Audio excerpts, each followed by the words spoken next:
જે રીતે સરગવાળા ગામમાં જીએસપીએલ પાઇપલાઇનનો વિરોધ થઈ રહ્યો છે તે આસપાસના ગ્રામજનો પણ અહીંયા સમર્થન માટે પહોંચ્યા છે. આ તમામ જે ધોળકા ગામના લોકો છે આપણે એમની સાથે પણ વાત કરીશું. સાહેબ, શું નામ છે આપનું? મારું નામ કનુભાઈ દિયા છે.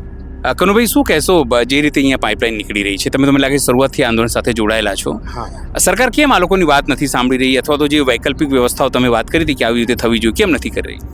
ખરેખર તો સરકારશ્રીએ જે રોડ છે એ તો જમીન એક્વાયર કરી લીધેલી, તો રોડની બાજુમાં પાઇપ નાખે તો સરકારને કોઈ નુકસાન નથી, અને સરકારને શું ખેડૂતોને કોઈ નુકસાન નથી. પણ જો પાઇપો વચ્ચેથી નાખવામાં આવે છે તો ખેડૂતોને જ નુકસાન છે. અને આ બાબતમાં ધારાસભ્યને લેખિતમાં આપેલું, કલેક્ટરશ્રીને, પ્રાંત સાહેબને તમામને જાણકારી આપેલી, પણ તેમ છતાં આ લોકો 1 મહિનાથી બેઠા છે. અને અમે એમના સપોર્ટમાં અવારનવાર આવીએ છીએ અને 10 દિવસ અમે પણ બેઠેલા. હવે છેલ્લે તો અમે એવો ઉપાય વિચાર્યો કે ધારો કે આ નહીં સાંભળે અને ક્યાં સુધી બેસી રહીશું. આ બેરી સરકારને સંભળાવવા માટે તો અમે જાતે જ પાઇપો ઉચકીને બહાર નાખવાનો ટાર્ગેટ રાખ્યો હતો, અને વચ્ચે ચાલુ પણ એવું કર્યું હતું કે અમે પાઇપો ઉચકીને જ ખેતરની બહાર નાખી દઈશું, એમને જરૂર હશે તો આવશે ફરી. બાકી અમે તો હવે એ પાઇપો અંદર નાખવા જ નથી દેવાના, એ બાબતમાં સંકલ્પ કરીને જ બેઠા છે. તમે લોકો જ્યારે પાઇપલાઇન નાખી અહીંયાથી ઉખેડી ફેંકી હતી, થોડા દિવસો વિડીયો આવ્યા હતા તમામના, તો પછી એમાં શું થયું હતું? પછી એ લોકો રોકવા આવ્યા, વાતચીત કરવા આવ્યા, કંઈ થયું એમાં? ના, એમાં કોઈ જાતની આપણી જોડે રજૂઆત નથી કરી. અમે ધારાસભ્યને પણ રૂબરૂ મળેલા, એ વખતે આવેદન પણ આપેલું કે ખરેખર આ બાબતમાં તમે કોઈ નિર્ણય લો અને સરકાર સાથે વાતચીત કરો. આટલા સમયથી આંદોલન ચાલે છે, ધારાસભ્યને મીડિયાથી ખબર પડે છે કે ખરેખર તો આંદોલન ચાલે છે. એવું નથી કે નથી ખબર, બધાને ખબર છે, પણ કોઈ અહીંયા કહેવા પણ નથી આવતું કે કોઈ પ્રાંત કે સરકારી અધિકારી આવીને પૂછવું જોઈએ ખેડૂતોને શું પ્રશ્ન છે. ખરેખર પ્રશ્ન જાણશે જ નહીં તો એનું સોલ્યુશન શું આવશે? આ તો બધા એમને એમ બેસી રહેશે, બધા અહીં આવીને એને સપોર્ટ કરશે, પણ ક્યાં સુધી સપોર્ટ કરશે? 1 મહિનો વરસાદ આવશે, પછી આ લોકોને ખેતીની સિંચાઈ કરશે અને વચ્ચોવચ્ચ પાઇપો નાખી દે. આ લોકો ટ્રેક્ટર પણ 1 કિલોમીટર ફરીને જવું પડે એવી પરિસ્થિતિ છે. એટલે ખરેખર તો આની માટેનો ટાર્ગેટ એક જ છે, જો થશે તો ઠીક છે, તો ખેડૂતો પોતાની રીતે જન આક્રોશથી બધું કાઢીને નાખી દેશે. આપણી સાથે બીજા પણ સજ્જન છે. શું નામ છે સાહેબ આપનું? આવો આગળ, એમાં શું નહીં ફાવતું બોલતા? શું નામ છે? મારું નામ આર્યન રજોડા છે. આર્યનભાઈ, શું કહેશો જે રીતે આંદોલન ચાલી રહ્યા છે, માત્ર અહીંયા નહીં ગુજરાતભરમાં તમે જુઓ, જેતપરમાં જુઓ, સુરેન્દ્રનગરમાં જુઓ, તો સરકારને કેમ આ વાત નહીં સમજાતી હોય? સરકાર અત્યારે હાલ બેરી થઈ ગઈ છે, આંખે કાળા પટ્ટા બાંધી દીધા છે. ખેડૂતો જે આ મહેનત કરીને જે ધન પકવે છે એની વેલ્યુ સરકારને હાલ છે નહીં. અત્યારે તમે સરગવાળા ગામની અંદર જોઈ શકો છો કે જે રીતે ગેસ લાઈન નાખવામાં આવી, ખેડૂતના ખેતરમાં ખોદી નાખ્યું, પાઇપલાઇન પણ નાખી દીધી, ખેડૂતની એક પણ જાતની મંજૂરી લેવામાં નથી આવી. અત્યારે સરગવાળા ગામના ખેડૂતો એવું કહી રહ્યા છે કે અમને 10 કરોડ વીઘા આપે ને તો અમારે જમીન વેચવાની થતી નથી. આ આક્રોશ આ ખેડૂતનો છે સાહેબ. કારણ કે ખેડૂત તો ગરીબ જ રહ્યો છે.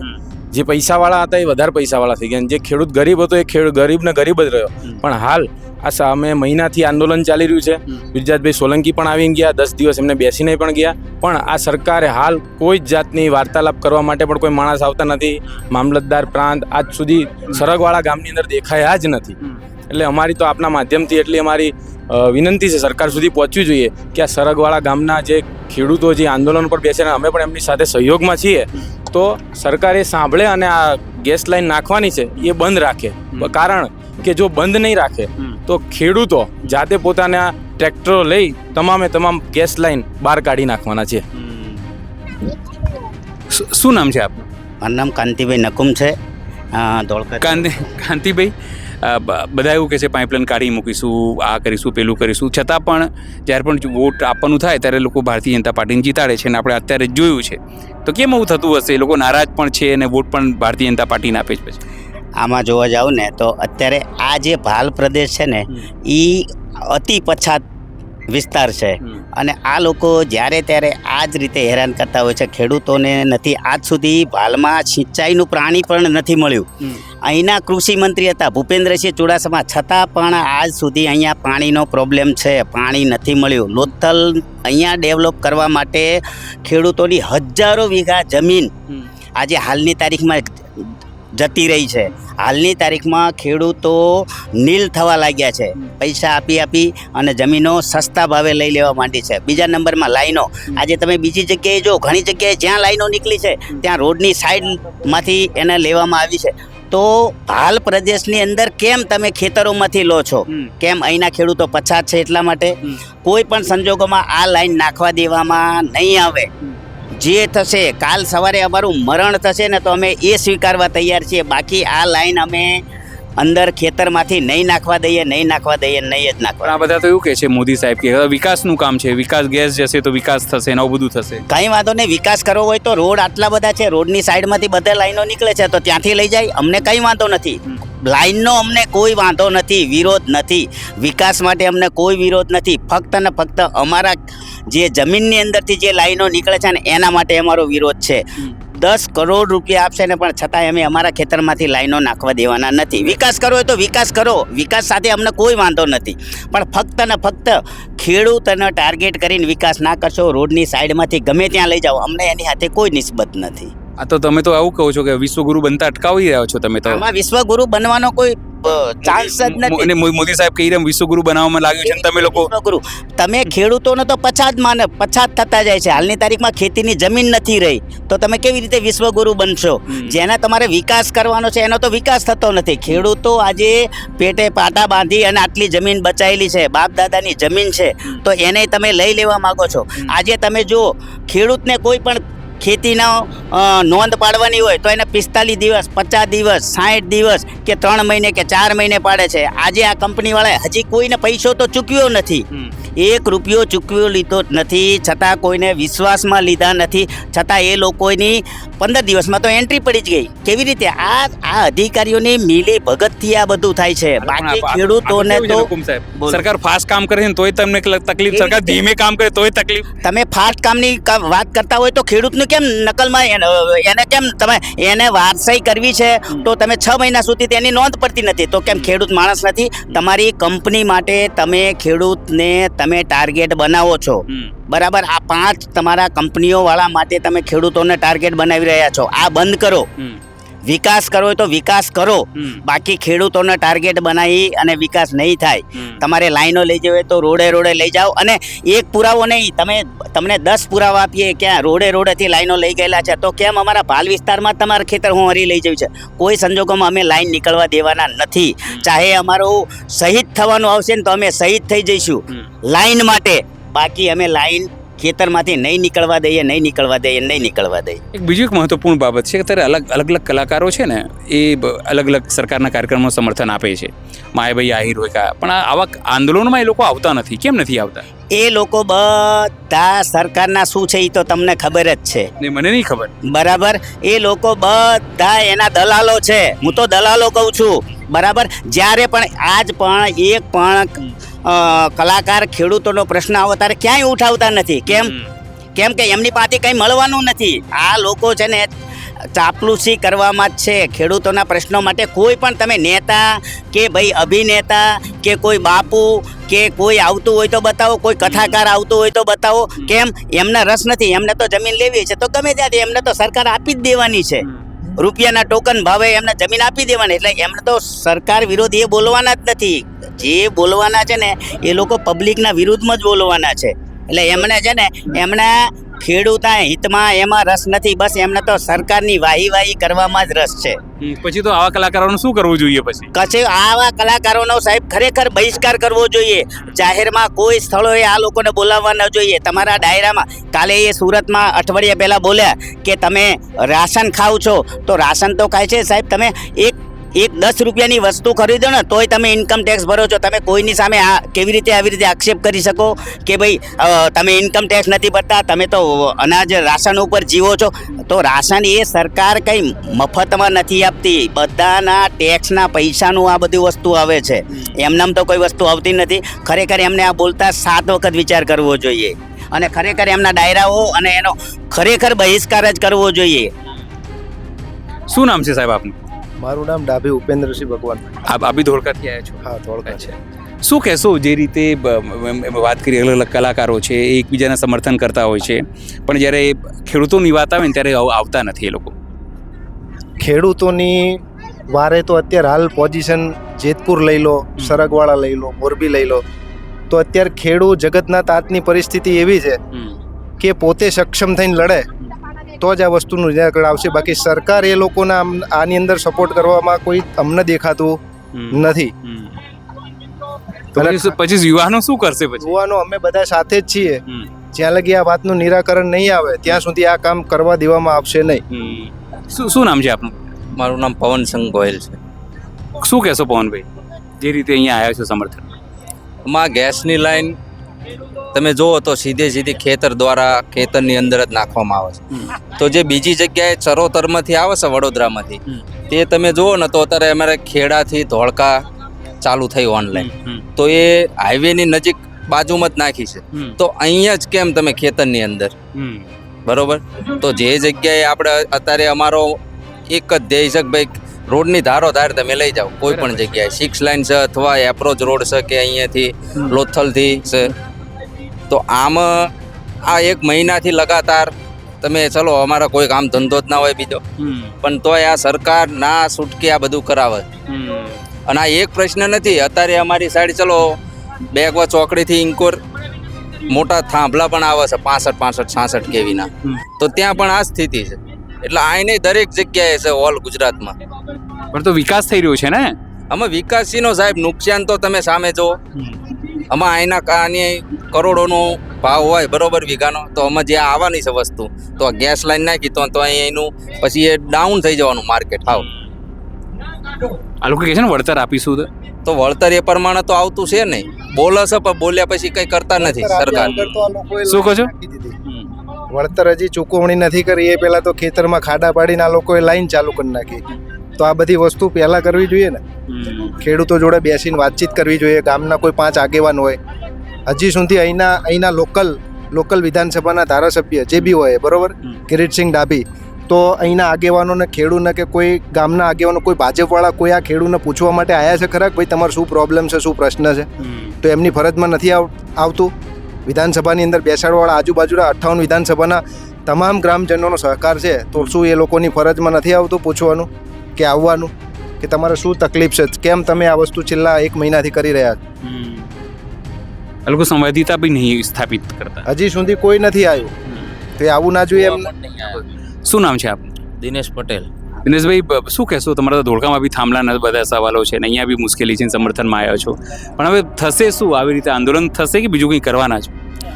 આંદોલન તો અત્યારે અમારું ચાલુ છે અને એકતા અમે રાખીશું. સરકાર સામે જ્યાં સુધી એકતા રાખીને નહીં લડીએ ત્યાં સુધી આ સરકાર સાંભળે એવી નથી. બીજા નંબરમાં કે વિકાસની વાત આવી, તો વિકાસ આજે ખેડૂતનો નથી થતો. વિકાસ આજે ઉદ્યોગપતિઓનો થાય છે, કંપનીઓનો થાય છે. માનો કે કોઈ પણ આજે અહીંયા જે ગેસ લાઈન નીકળી રહી છે, તો ખેડૂતના ખેતરમાંથી ગેસ લાઈન નીકળી રહી છે, તો વચ્ચે જો કંપની આવતી હોય ને તો એ કંપનીને બાયપાસ કરીને લાઈન નાખવામાં આવે. તો કંપનીની અંદરથી કેમ લાઈન નથી નાખતા? કહેવાનો મતલબ એ છે કે તમે જો જેતપુરની અંદર થાંભલા નાખ્યા બરાબર, આખા ગુજરાતની અંદર અત્યારે વીજ થાંભલા નાખવામાં આવી રહ્યા છે, તો એ થાંભલા કોઈ પણ કંપની હોય ગુજરાતની અંદર, તો એ કંપનીની અંદર વચ્ચે થાંભલો કેમ નથી નાખતા? મેન મુદ્દો એ છે.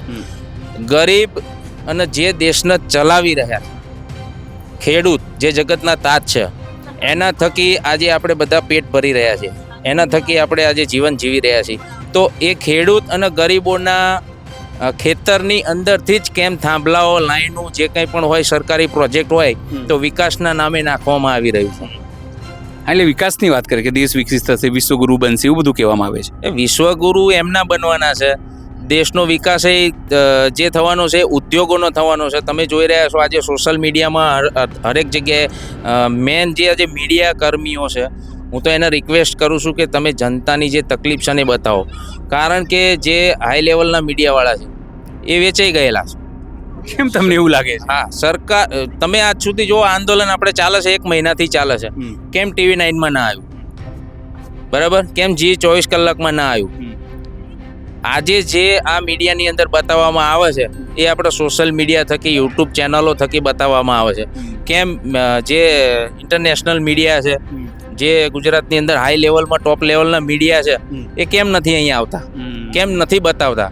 કારણ કે મીડિયાને બી પૈસા આપવામાં આવે છે, એ બી મીડિયા પણ સરકાર જેટલું ચિઠ્ઠીમાં લખીને આપે ને એટલું જ બોલે છે. ખરેખર મીડિયા પણ વેચાઈ ગયેલી છે. એટલે આજે ખેડૂત પોતાના હક માટે લડી રહ્યો છે અને હું તો એટલું આહવાન કરું છું કે ગુજરાતની અંદર જો ખેડૂત જાગૃત નહીં થાય ને તો આગામી સમયમાં સરકારનું ધ્યેય એવો છે કે ગુજરાતની અંદરથી ખેતી નાબૂદ કરવાનો ધ્યેય છે અને ઉદ્યોગોને સપોર્ટ કરીને ઉદ્યોગ વધારવાનો ધ્યેય છે. પટેલ સાહેબ, તમે તો સમજો અહીંયા સમર્થન કરવા આવ્યા છો અહીંયા, પણ જે કલાકારો છે, ડાયરા કલાકારો છે, માયાભાઈ આહિર જેવા, એ તમામ એવા લોકો નથી આવતા. ઉલટાનું એવું કહે છે કે મફતમાં તમે ખાઓ છો ને વિડીયો ઉતારો છો. મફતમાં કોઈ નથી ખાતું. આજે જે સરકાર માયાભાઈ આહિર જે પણ કહેતા હોય કે મફતનું ખાય છે અનાજ, બરાબર, સસ્તા અનાજ, તો સસ્તા અનાજની દુકાનમાં સસ્તું અનાજ લખેલું છે, મફત અનાજ નથી લખેલું. ત્યાં પણ આજે ગરીબ ચૂકવે છે પૈસા, ભલે એની કેપેસિટી પ્રમાણે સરકાર પૈસા લે છે, ત્યાં પણ એ પૈસા આપે છે અને લેશે. હાવ મફત તો સરકાર આપતી નથી, બરાબર. બીજું કે માયાભાઈ આહિર જે કહે છે વિકાસ છે કે ગમે તે હોય, કલાકાર, આજના કલાકારની અંદર એટલું હું માનું છું કે કલાકાર પણ પોતે વેચાઈ ગયેલો છે. કલાકારની અંદર બી બે ભાગ પડી ગયેલા છે. આજે સરકારનું બોલી રહી છે અને કલાકાર એક એવો હોય છે કે જે બાજુનો વાયરો પવન, જે બાજુ પવન ફૂંકાતો હોય ને એ બાજુ કલાકાર દોટ મેલા. પણ કલાકારને હું એટલું કહેવા માંગુ છું, હું પણ કલાકાર હતો પહેલા, અત્યારે હું કામ મેં છોડી દીધું છે. આ લોકોની કલાકારી જોઈને પણ એક્ટિંગ પહેલા કરતો હતો. હા, તો હું એટલું માનું છું કે કલાકાર આજે જો બન્યા હોય ને તો એ આ ગરીબ જનતા છે, પ્રેક્ષકો છે, આપણા ચાહકોના કારણે આજે આપણે ઉપર ચડ્યા છીએ. તો આજે આપણે ખેડૂતની વારે, જનતાની કંઈ પ્રશ્ન હોય તો એના વારે, એના માટે આપણે બે શબ્દો બોલવા જોઈએ, ના કે સરકાર વિશે. સરકાર આપણને પૈસા નથી આપતી, પણ જે કલાકારોને સરકાર પૈસા આપે છે ને એ કલાકાર સરકારનું જ બોલવાની છે. બીજું એક મિનિટ શું કહેશો? પછી તમને પૂછીશ કે તમે લોકો તો સમર્થનમાં આવ્યા છો, પણ આ કલાકારો આવતા નથી. જ્યારે માયાભાઈ બોલે અને પછી માયાભાઈના સમર્થનમાં બધા કલાકારો આવે છે કે ભાઈ તમે ના બોલો એમને, ભલે એ બોલી ગયા હોય. અને પણ આવા કાર્યક્રમો જે ખેડૂતો અન્ન પકવે, જેને આપણે જગતના તાત કહીએ, એના સમર્થનમાં કોઈ આવતું નથી. ના, સમર્થનમાં સાહેબ કોઈ નહીં આવે, બરોબર. પણ હાલ આપણે આ સરગવાળા ગામની વાત કરીએ ને સાહેબ, તો આ વિસ્તાર જે અત્યારે ચાલુ ધારાસભ્ય છે એ જેટલા વોટે જીત્યા છે ને સાહેબ, આવનારી 2027ની ચૂંટણીની અંદર આ વિસ્તારના તમામ ખેડૂતો એટલા વોટના લીડેથી એમને હરાવશે સાહેબ. એ તમે જોઈ લેજો. આ 2027ની ચૂંટણીની અંદર જેટલા વોટથી જીત્યા છે ને એટલા વોટથી હરાવશે એમને, અને પરિવર્તન લાવશે. અને આ જે ગેસ પાઇપલાઇન કદાચ નાખશે ને તો ગેસ પાઇપલાઇન જે જીતશે ને ઉમેદવાર, એ કઢાવડાવશે ખેડૂતના ખેતરમાંથી સાહેબ. તમને ફરી સવાલ એ કે આ કલાકારો કેમ નહીં આવતા? કલાકારોને રાષ્ટ્રીય કાર્યક્રમ, ગુજરાત સરકારના કાર્યક્રમો મળતા હોય છે, એનું ડોનેશન મળતું હોય છે, અને સરકારમાં ખોટી રીતે એમની છાપ ખરાબ કરવી. અને એમના ઘણા એવા હોય છે, ધારો કે માયાભાઈના છોકરા બાબતમાં ઝઘડો થયો હતો કોરી પટેલ સમાજ જોડે, બરાબર, ત્યારે ઘણી બધી રીતે એમને તપાસમાં સરકાર તરફથી સપોર્ટ મળ્યો હોય. એટલે અને માયાભાઈનું એવું કહેવું છે કે ભાઈ ટેક્સ નથી ભરતા. તમે નાનામાં નાની વસ્તુઓ લો તો જીએસટી તો આવી જ જાય છે, દરેકમાં જીએસટી આવે છે. તો તમે એવું કઈ રીતે કહી શકો કે ટેક્સ નથી ભરાતો? ટેક્સ તો દરેક નાની માચીસ લો છો તો એમાં ટેક્સ આવી જાય છે, અને એમાંથી સરકાર પોતાના ઘરના પૈસા કોઈ ધારાસભ્ય નથી આપતો. એ જે સસ્તાનાની દુકાનમાં જે માર્કેટમાં વસ્તુ પહોંચાડવામાં આવે છે ને, 150 કરોડની વસ્તુઓ છે ને, પહોંચતા 1200 કરોડ થઈ જાય છે. અને 1200 કરોડ થયા પછી સરકાર એમને મફત આપે છે. એટલે જે ખરીદી છે ને એના કરતાં ટ્રાન્સપોર્ટ અને ખર્ચ જ એમનો એટલો બધો છે, ડિસ્પોઝ કરવું, બધે પહોંચાડવું, એનો જેટલો બધો મોટો ખર્ચ કરે છે. અને પછી ગરીબ સુધી પહોંચાડીને ફોટા મૂકે છે, એમાં મફત આપ્યું. ખરેખર કોઈ વસ્તુ મફત આવતી નથી. આ તો માયાભાઈ સિવાય બી બીજા કલાકારો કોઈ નથી આવતા, એનું કારણ શું? માયાભાઈ સિવાયના ઘણા કલાકારોને સરકાર તરફથી પ્રોગ્રામો મળતા હોય છે. બીજું કે ઘણી સંસ્થાઓ હોય છે જે સરકાર સાથે સંકલનમાં હોય, એમના તરફથી એમને ડાયરાનાથી એવા નાના મોટા પ્રોગ્રામો મળતા હોય, એમાં એમની રોજીરોટી ચાલતી હોય છે. અને સરકારને ક્યાંય મંજૂરી લેવા માટે એમને કોઈ મોટી ભલામણ કરવાની નથી હોય, એક ફોનથી એમનું કામ પતી જતું હોય છે. એટલે પછી આપણે શું કામ સરકાર સામે પડવું પડે? બરાબર, ખોટા ભાઈ મંજૂરી માટે ડખા કરવા, એના કરતાં આપણે ના બોલવા નવ ગુણ, આપણો ધંધો ચાલે જ છે. અને કોઈ ખેડૂતોનું સમર્થન તમે ના કરો, જો ખેડૂતો કરનારા એ લોકોને બાયકોટ કરી દે તો શું? કોણ બાયકોટ કરી નાખે? બાયકોટ કોણ કરી નાખે? પબ્લિકમાં કેવું છે સાહેબ કે આજે કોઈ આવશે ને એટલે પબ્લિક દોડતી જ થઈ જાય છે. કારણ કે એ વ્યક્તિના જે આનંદ કરાવવાની રીત છે એની ઉપર બધા એની વાચા ઉપર જતા હોય છે. એનો જે હાર્ટ છે પછી એને એ વસ્તુમાં જો પબ્લિકનું સમર્થન કરવું જોઈએ ખરેખર, કારણ કે પબ્લિક છે એની માટે ભગવાન છે. જો એનું સમર્થન નહીં કરે તો નેતાઓ તો એને સાંભળવા જ રાજી નથી. એ તો 5 મિનિટ અગરબત્તી હરગાઈ નીકળી જ જાય છે. ચલો માયાભાઈ અમે નીકળીએ, ચલો હવે તમારો પ્રોગ્રામ ચાલુ રાખો, આટલી જ વાતો હોય છે. માયાભાઈને સામે બિહારનારી પબ્લિક જ હોય છે કે XYZ ગમે તે કલાકાર જે હોય છે અને કોઈ આગેવાન આવતો હોય છે એ 10 મિનિટથી વધારે નથી રોકાતો. બાકી આ બધી પબ્લિક જ એમને સાંભળે છે, કોઈ નેતાને સાંભળવામાં રસ નથી. આ વસ્તુ ખરેખર નેતાઓ કરતા એ કલાકારોને સમજવી જોઈએ કે મને આ લોકો સાંભળે. પેલા તો ખાલી વહીવટ કરીને જતા જ રહે છે, કારણ કે એમને ખાલી ફોટો જ પડાવવાનો હોય છે, સાંભળવામાં રસ નથી હોતો. સ્વાભાવિક છે કે જે તમામ લોકો અહીં પહોંચી રહ્યા છે એમની અલગ અલગ તકલીફો છે, અલગ અલગ જિલ્લાઓમાં તકલીફો છે. સરગવાળાના સમર્થનમાં આવ્યા છે. આગામી દિવસોમાં ચીમકી અપાઈ રહી છે કે સત્તા નહીં રહે, પણ મુખ્ય જે લોકોને દુઃખ છે કે કલાકારો મોટી મોટી વાતો કરે છે, આદર્શની વાતો કરે છે, પણ વાસ્તવિકતામાં તેઓ ક્યાંય પણ ઊણા ઉતરે છે, લોકોની મદદે નથી આવતા. સહયોગી બાબો સાથે અનિલ પટેલ, સરગવાડા, અમદાવાદ.